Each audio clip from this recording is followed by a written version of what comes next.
Voltamos a falar dos arquivos liberados pelo governo que tratam de aparições de OVNIs, objetos voadores não identificados.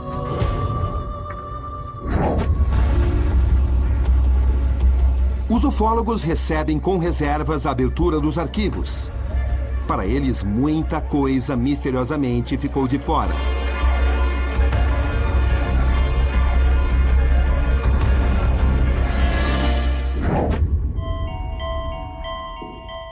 Fogueira, noite de estrelas, silêncio.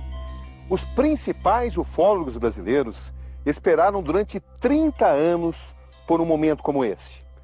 A chance de questionar, cara a cara, o homem que controlava os arquivos da aeronáutica brasileira. Esse é o momento.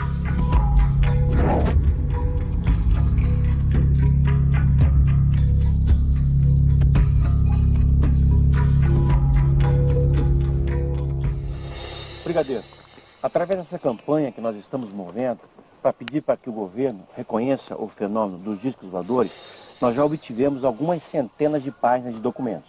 Entre eles esse, que é do Ministério da Aeronáutica, produzido em 1986, em que se conclui que discos voadores ou objetos chamados nesse documento de fenômenos perseguidos sobre São Paulo eram sólidos e estavam sob controle inteligente.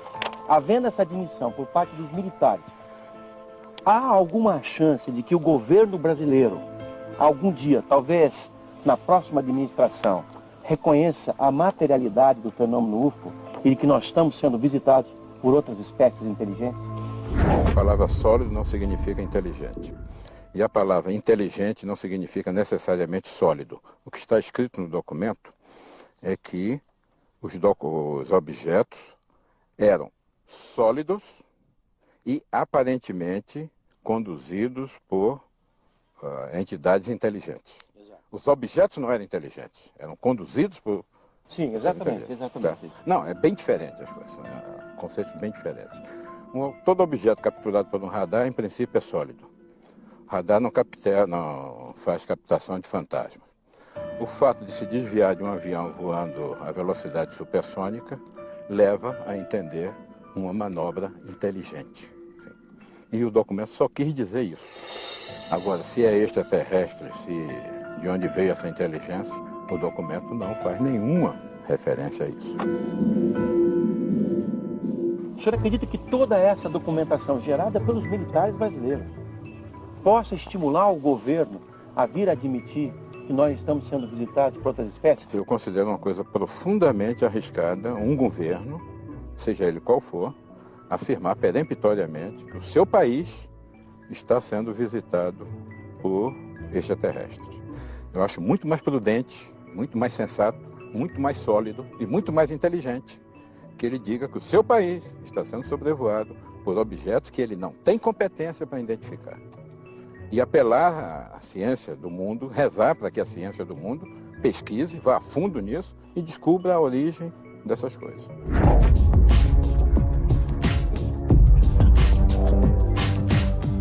Eu gostaria de saber o seguinte, para vocês ufólogos, o que é que a aeronáutica está escondendo que poderia dizer? Eu acredito que a aeronáutica só liberou até agora uma pequeníssima porcentagem dos documentos que ela produziu. Não estamos falando ainda do Exército e nem da Marinha. Continua ocultando? Continua ocultando.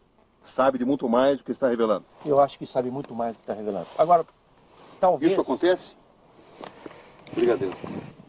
Eu digo que, com certeza absoluta, que após a campanha, da qual eu colaborei, dentro das minhas possibilidades, a aeronáutica liberou tudo que foi possível. Okay?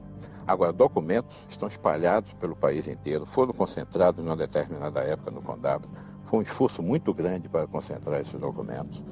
Houve o máximo de apoio possível da aeronáutica aos ufólogos. Documentos foram entregues no momento oportuno. Tudo que foi possível se fazer foi feito.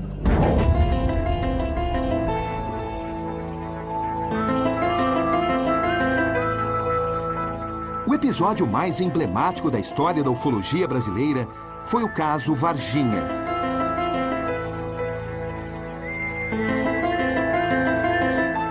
Cidade de Varginha, sul de Minas Gerais. Às 8 horas da manhã do dia 20 de janeiro de 1996, o Corpo de Bombeiros recebia uma chamada telefônica anônima. A pessoa do outro lado da linha relatava que tinha avistado uma estranha criatura em um parque da cidade. Liliane, Valquíria e Kátia foram as 3 meninas que avistaram a criatura. As 3 garotas, visivelmente abaladas emocionalmente, reafirmaram o relato diversas vezes. Segundo descrição dos bombeiros ao chegarem ao local, eles viram um ser de 1,5 metros de altura, com olhos vermelhos e pele marrom. As testemunhas disseram que a criatura possuía 3 protuberâncias na testa e uma pequena abertura em seu rosto parecida com uma boca. Disseram também que produzia um estranho som semelhante ao zumbido de abelhas e parecia estar ferida. A criatura foi colocada numa caixa e entregue aos militares. A partir daí, o incidente foi abafado. O caso Varginha não faz parte dos documentos divulgados. Ainda hoje é considerado ultra secreto pelas Forças Armadas. O que o senhor sabe sobre o caso do ET de Varginha? Nada. Por quê? Porque a Força Aérea não teve nenhuma participação naquilo. Mas os meios militares, essa informação circulava. A Força Aérea não tomou conhecimento daquilo. Eu, por exemplo, tomei conhecimento pela imprensa. Aquilo afetou a polícia local de Minas Gerais, da região dali do sul de Minas e o Exército Brasileiro. Chegou ao seu conhecimento que um policial militar teria morrido por ter entrado em contato com um ser extraterrestre? Soube disso pelos ufólogos. Oficialmente, o senhor nunca chegou a essa informação? Os ufólogos estão convencidos de que o governo esconde o jogo quando o assunto é ufologia. Os traficantes usam a ufologia para fazer determinadas coisas. E são assuntos muito delicados e tal. Mas aparentemente os ufólogos não entenderam isso e continuam obcecados por certas ideias. E com isso eles não colaboram nem com eles mesmos, nem com a própria ufologia.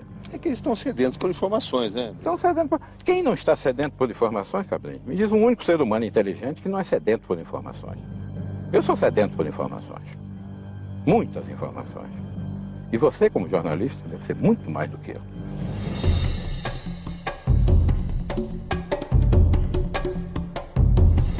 Continua achando que a aeronáutica está escondendo o jogo? Eu não diria escondendo o jogo, mas as informações mais contundentes, documentando a presença desses objetos no nosso espaço aéreo, certamente estão ainda sendo retidas. O que nos interessa são os dados ufológicos dessas ocorrências. Elas são muitas, elas são inúmeras em todo o Brasil. E esses dados você está convencido que estão sendo omitidos? Eu não tenho a menor dúvida. E eu até compreendo por quê. Com que finalidade? Para não causar pânico? Eu acredito que os próprios militares ainda não têm todas as informações que desejam. Eles não têm todas as respostas, como os ufólogos não têm.